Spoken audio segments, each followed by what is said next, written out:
njohim paralelisht vjetërsinë në punë. Pra, nuk është e njëjta pagë në fund të ditës, pavarësisht se në atë regjistrin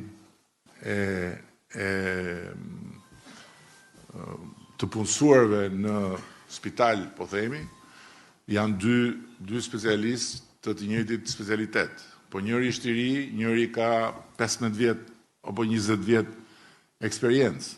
Po jo vetëm për eksperiencën, po dhe për faktin që ka punuar më shumë dhe më gjatë, paga ka një koeficient tjetër. Këto gjëra janë gjëra normale, po ne nuk i bënim dot më përpara, se s'kishim kapacitet buxhetor. Po njëjtën gjë mund të themi për pensionet. Tani pensionet kanë hyrë në planin e rritjes, i cili është një plan 4 vjet rresht, ku çdo vit pensioni, ku çdo vit rritja do të dyfishohet.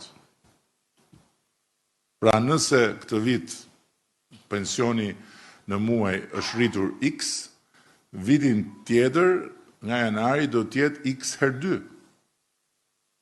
Pastaj vitin tjetër do të jetë X herë 3.